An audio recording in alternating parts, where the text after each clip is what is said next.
Buongiorno, benvenuti al primo ufficiale video di Oslo, cioè non è il primo video di Oslo, ma il primo ufficiale, diciamo così.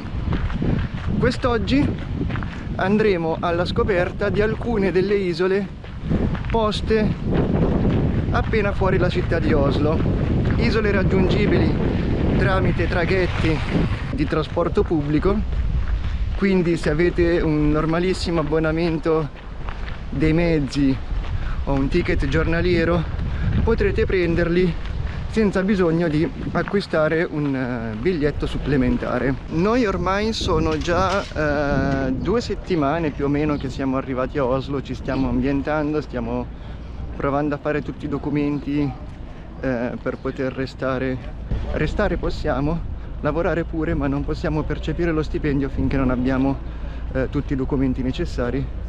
E quindi stiamo facendo tutte le procedure per cercare di non morire di fame. Ora dobbiamo capire da dove partono i traghetti. Penso da qua arriviamo.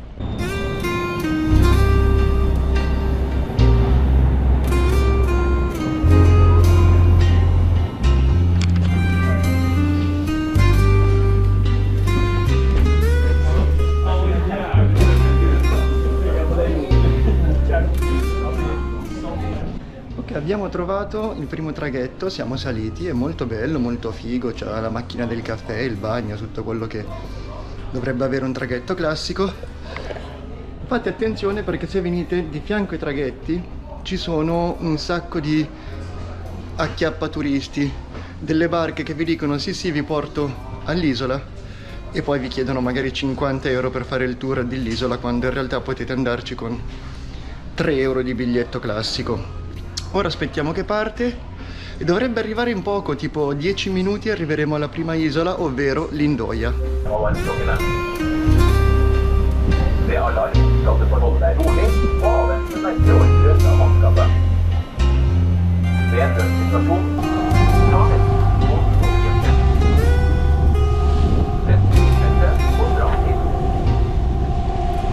E siamo arrivati sull'isola di Lindøya. Lindøya si trova a pochi minuti dal centro della città di Oslo, appunto ci abbiamo messo neanche 10 minuti penso in traghetto e un tempo era utilizzata come terreno agricolo e per far pascolare il bestiame delle fattorie che ci sono qua vicino. Oggi invece è utilizzata più che altro dai norvegesi come oasi di relax estiva, dove appunto non c'è rumore, non ci sono negozi, non ci sono ristoranti, bar, solo pace, natura, qualche campo da calcio.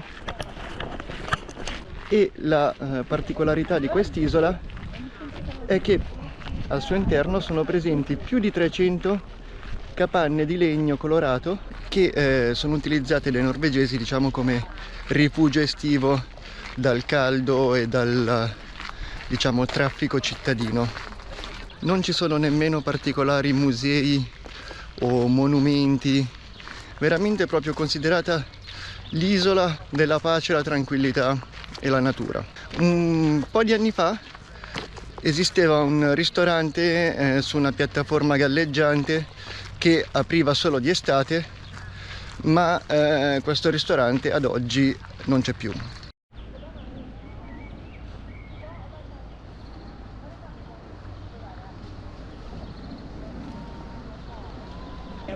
A quanto pare vi ho detto una bugia, perché è presente un piccolo bar, a quanto pare, che fa anche da fiorista.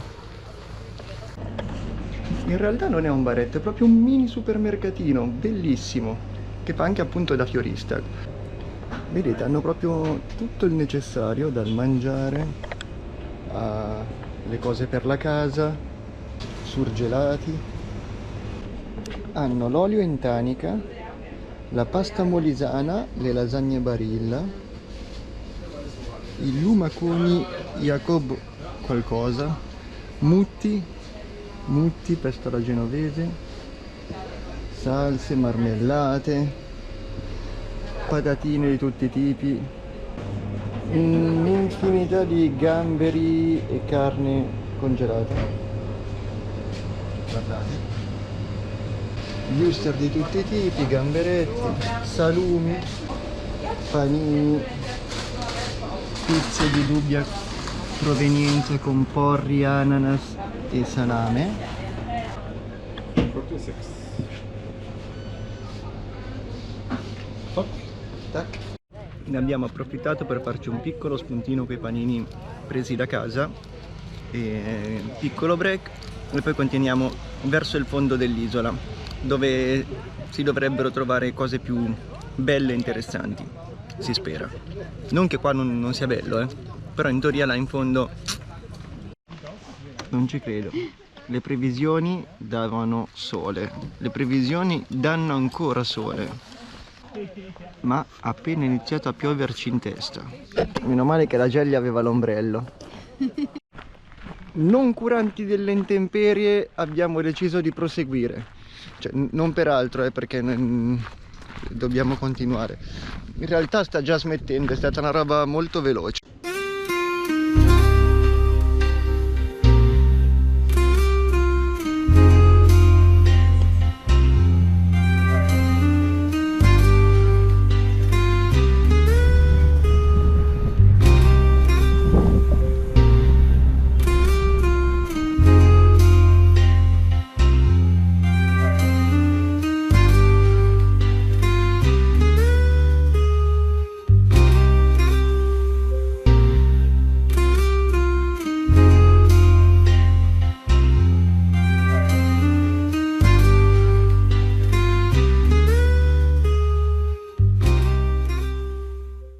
Tra l'altro il drone ha preso questo sasso e ha spaccato il sasso, cioè immaginate con che potenza girano le eliche.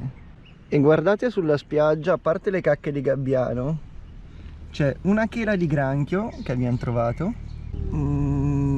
bivalve, un sacco di lumachine di mare, una cozza.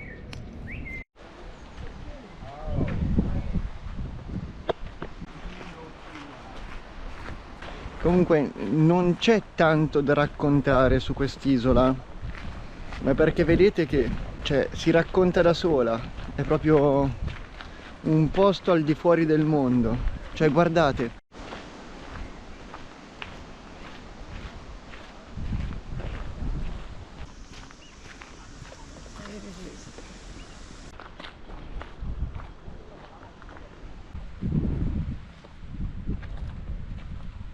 torniamo verso il traghetto. L'isola di Lidoia è diciamo la meno interessante delle tre, la più piccola, è proprio usata come oasi di pace come ho detto prima, però si sta bene, cioè qua volendo ci passate 2 settimane in tranquillità. I mesi estivi che fa caldo dappertutto, ti piazzi qua, stai nel tuo giardino e stai una meraviglia. Abbiamo appena scoperto che il prossimo traghetto è tra 30 minuti e non è che ci sia tanto da fare ancora qua, quindi cammineremo insieme a te verso la libertà. Io devo far la pipì. Secondo traghetto, ci siamo. Seconda merenda sul traghetto, con un caffè che stiamo prendendo alla macchinetta di fronte perché ci stavamo addormentando all'attesa del traghetto. Tusentak. E secondo lo schermo dovremmo arrivare in 2 minuti alla prossima isola. Allora, il tragitto sul traghetto è stato davvero breve, abbiamo davvero fatto giusto in tempo a prendere 2 caffè alla macchinetta e siamo arrivati, 2 minuti penso, e visto che abbiamo aspettato mezz'ora il traghetto, a sto punto potevamo farcela a nuoto penso e sarebbe stata più veloce. Comunque benvenuti nell'isola di Gräsholmen. Gräsholmen, a differenza di Lindøya, è un'isola molto selvaggia. Non ci sono casette se non qualche vecchia casetta di legno che è rimasta dei vecchi pescatori, perché esattamente Gräsholmen all'epoca era un'isola sfruttata principalmente per la pesca e per la lavorazione del pece, che erano fondamentali per la popolazione di Oslo. Ad oggi rimangono solo boschi, baite e prati tranquilli, e una parte della riserva naturale di Gräsholmen ospita un sacco di uccelli marini che infatti rendono Gräsholmen una meta perfetta per gli amanti del birdwatching, ovvero la gente che gli piace guardare gli uccelli.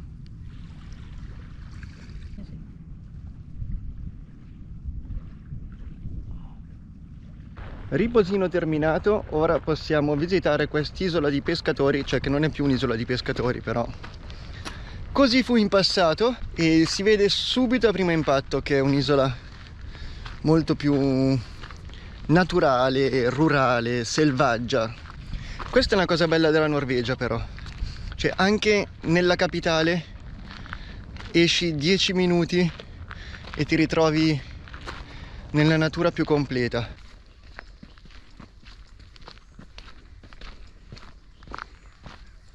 Andiamo di qua o di qua? Merda, ma piove! Cioè, che palle, c'è una giornata della Madonna, c'è solo sto cazzo di nuvolone che prima era nell'isola dove eravamo prima e mo ce l'abbiamo in testa. Come minimo nell'altra isola ci seguirà. Però vabbè, piovigina un attimino e smette, perché è solo sto nuvolone che infastidisce. Ora smetto di parlare e vi lascio alle bellezze della natura. Se poteste sentire il profumo della natura sarebbe top, ma YouTube non ha ancora questa funzionalità.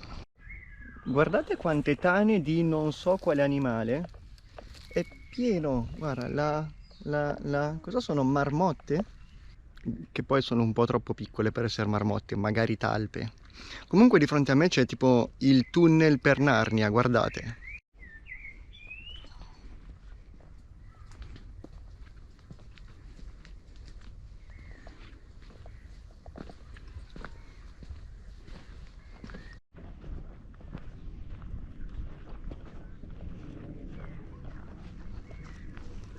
E se a Linsdoja non c'era tanto da raccontare, penso che qui ci sia ancora meno, però sapete che la preferisco, perché qua sei proprio... ci sei te, gli uccellini, le piante, la gelli. E alla fine oggi visiteremo appunto 3 delle isole, diciamo, della baia dei fiordi di Oslo, ma in realtà sono molte di più, sia raggiungibili col traghetto, sia o inaccessibili o accessibili con barche private, penso, o secondo me alcune proprio inaccessibili per via della flora e della fauna. Tra l'altro il clima è perfetto, perché ci sono una ventina di gradi, non fa caldo, non fa freddo, proprio da farci la firma. Raga, ci sono delle sabbie mobili, non so se le vedete, ma queste, adesso non voglio addentrarmi troppo, ma queste sono sabbie mobili, cioè vedete lì che diventano più umide. Wow, non le avevo mai viste dal vivo.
Isola super approvata, per ora la migliore delle due. Ora ci mancherà la terza ed ultima, che appunto in realtà sarà in teoria l'isola meno naturale, sarà un po' l'opposto di questa.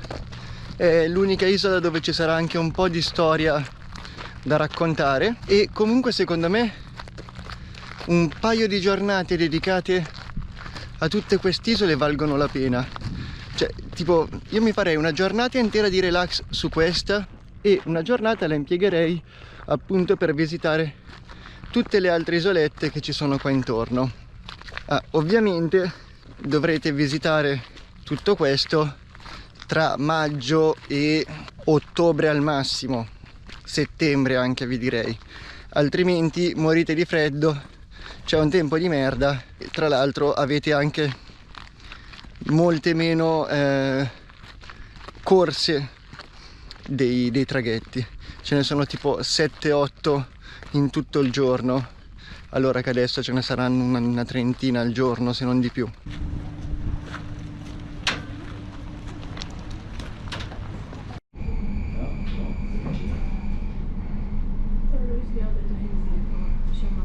Follow me, follow me. Follow me, this way. E benvenuti a Ovedoia, ovvero l'isola principale. Non perché lo dico io, ma perché Ovedoia significa letteralmente isola principale. Come dicevo prima, è l'isola con un po' più di storia da raccontare. Qua potete trovare rovine antiche, sentieri e con un po' di fortuna potrete pure avvistare delle foche nel mare o comunque sulle spiagge. In pratica nel 1147 un gruppo di monaci cistercensi arrivati dall'Inghilterra fondarono un monastero su quest'isola. Era uno dei centri religiosi più importanti della Norvegia, ma non solo, era anche un importante centro politico, agricolo e economico del paese. Poi nel 1532 un po' tutto cambiò. Durante la lotta per la riforma protestante il monastero fu distrutto dall'esercito di Danimarca sotto ordine del loro re e tutt'oggi sono ancora presenti però le rovine appunto del monastero. Ed ecco qua una parte delle rovine del monastero distrutto quindi nel 1500 dai danesi. Qui sono un po' in fase di restauro penso, comunque qua sono tutte le rovine e qui invece c'è una piccola riproduzione di come era il monastero originale.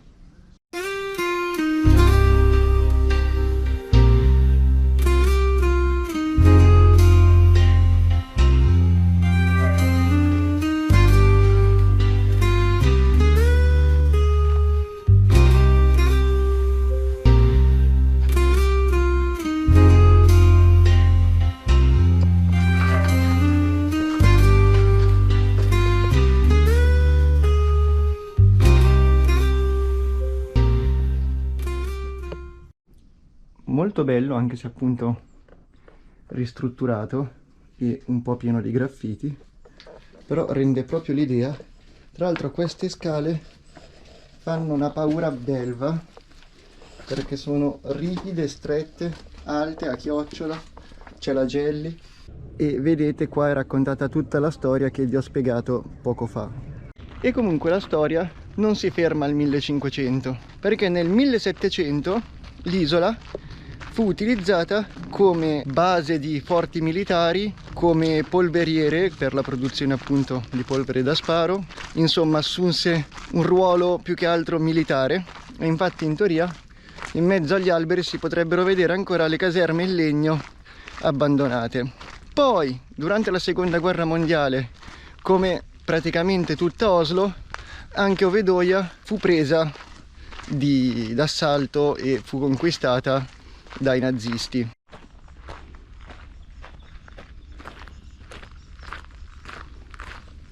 E dopo questo passato diciamo comunque di guerra e distruzione, oggi invece l'isola è proprio considerata come il parco cittadino, anche se in realtà è pieno di parchi ad Oslo. Questo è il parco Sempione di Oslo, insomma, il parco della Tête d'Or di Oslo. E infatti qua di fronte Sembra esserci proprio il classico luogo adatto per passare Ferragosto.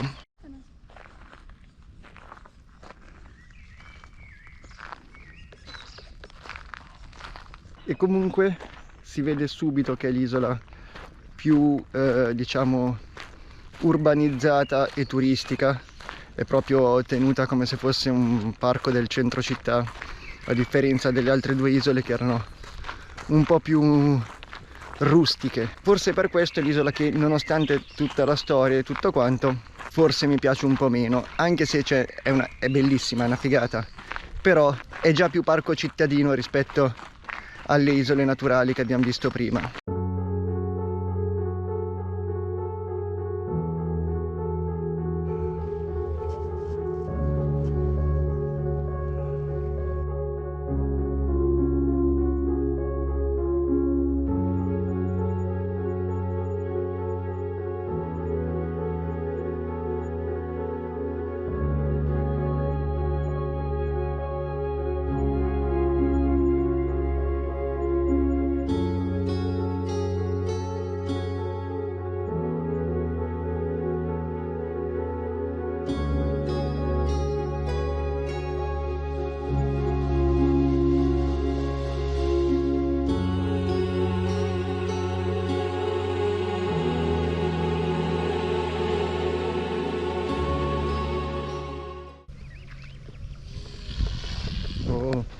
Dopo questa quasi rissa sfiorata col cigno, direi che andiamo un po' più in là e poi ritorniamo verso il centro città di Oslo. Bello, bello, bello. Questa gita nelle isole comunque mi è piaciuta tantissimo e appunto ve la consiglio caldamente. Ora andiamo a prendere l'ultimo traghetto che ci riporterà al porto di traghetti, che si trova nel centro storico di Oslo. Ci vediamo sul traghetto.